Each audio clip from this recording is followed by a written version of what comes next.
Assalamualaikum warahmatullahi wabarakatuh. Perkenalkan, nama saya Syarni Feisha.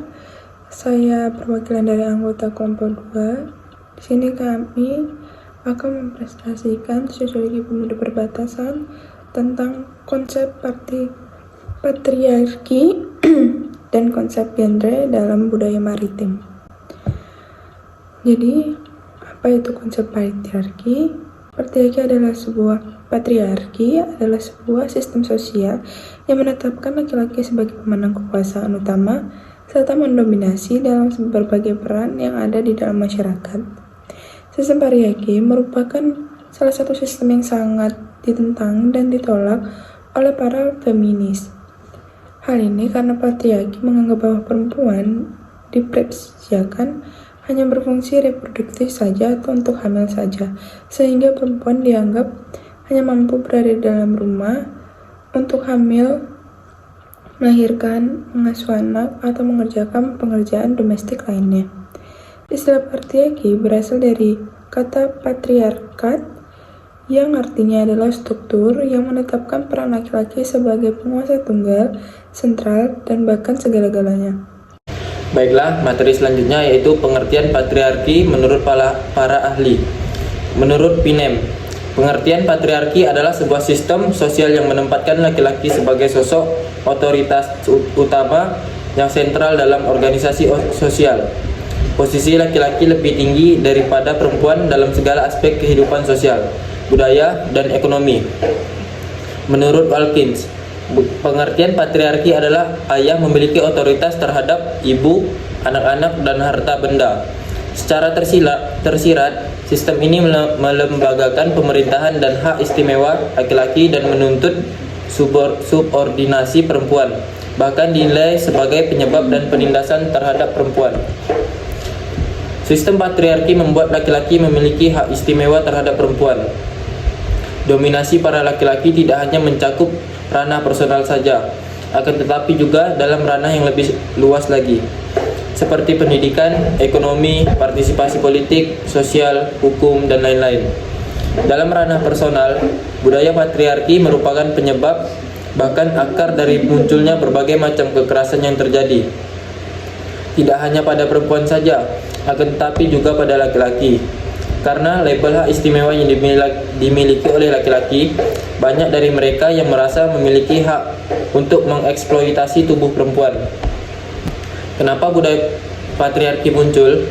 Menurut sebagian besar dari masyarakat Indonesia, perempuan dipersepsikan serta ditempatkan hanya berfungsi reproduktif saja. Dalam persepsi tersebutlah, perempuan dianggap hanya bisa berada di rumah untuk melanjutkan keturunan, mengasuh anak, dan mengerjakan pekerjaan rumah yang dikategorikan sebagai pekerjaan domestik yang hanya dapat dibebankan atau dilakukan oleh para perempuan. Sedangkan laki-laki dipersepsikan serta ditempatkan memiliki fungsi produktif sebagai pencari nafkah di ruang publik yang dianggap memiliki tanggung jawab penuh pada keberlangsungan rumah tangga. Karena hal inilah, laki-laki sebagai pencari nafkah dan kepala rumah tangga menyandang status sebagai bapak dalam keluarga yang tidak jarang menjadi penguasa dalam keluarga. Dampak patriarki pada wanita.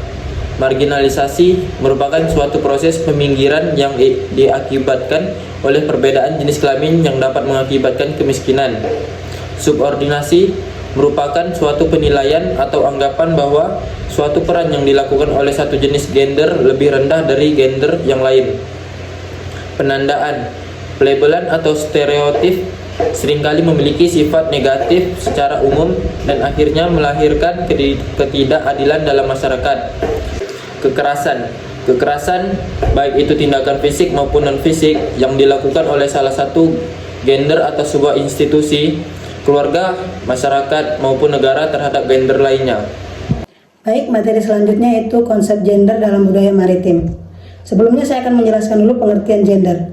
Gender merupakan perbedaan yang terlihat antara laki-laki dan perempuan apabila dilihat dari nilai dan tingkah laku.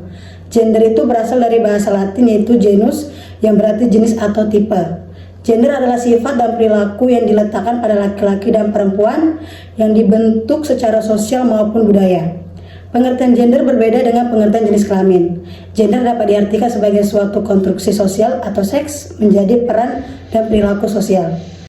Dilansir dari jurnal Konsep, Teori dan Analisis Gender 2013 karya Herin Puspitawati, secara umum, gender dapat diartikan sebagai perbedaan peran, fungsi, status, dan tanggung jawab laki-laki dan perempuan terbentuk lewat budaya yang ditanamkan melalui proses sosialisasi dari suatu generasi ke generasi lainnya. Misal, dari beberapa negara, undang-undang mengizinkan orang untuk menikah dengan pasangan berjenis kelamin sama. Namun di negara lain, hal ini dilarang atau tidak diperbolehkan. Selanjutnya itu, apa itu maritim? Maritim merupakan segala aktivitas pelayaran dan perniagaan, perdagangan yang berhubungan dengan kelautan atau disebut pelayaran niaga, sehingga dapat disimpulkan bahwa maritim adalah terminologi kelautan dan maritim berkenaan dengan laut yang berhubungan dengan pelayaran dan perdagangan laut. Baiklah, saya Septiana Tisayani, saya akan membacakan slide selanjutnya. Diskriminasi gender di dunia kemaritiman. Kesetaraan gender dalam mendapat pekerjaan di kapal bagi pelaut perempuan belum terrealisasi dengan baik. Beberapa perusahaan pelayaran yang ada di Indonesia masih memiliki stigma negatif terhadap pelaut perempuan. Pelaut perempuan dinilai rentan mengalami pelecehan seksual dikarenakan jumlah minoritas di kapal. Kemudian ada realitas dari ketidakseimbangan gender secara global dalam ketenagakerjaan masih saja kita dapati di semua lini industri, termasuk pada industri di bidang kemaritiman. Pelayaran merupakan industri di mana laki-laki lebih mendominasi dan telah berjalan sangat lama dan mendalam. Aktivitas fisik yang sekarang dibutuhkan di kapal merupakan salah satu alasan besar untuk pemahaman ini. Kurangnya dukungan menjadi pelaut perempuan biasanya muncul dari keluarga dan masyarakat. Hal ini membuat aman bagi perempuan untuk memilih karir di bidang ilmu komputer, sekretaris, ahli teknologi informasi, atau kedokteran. Peran aktif perempuan dapat mendukung target Indonesia sebagai poros maritim dunia. Maka dari itu, peran perempuan harus ditingkatkan untuk mewujudkan visi Indonesia sebagai poros maritim dunia yang mendukung kegiatan yang mengedepankan kesetaraan gender. Baiklah, itu saja presentasi dari kelompok kami. Kurang lebihnya, mohon maaf.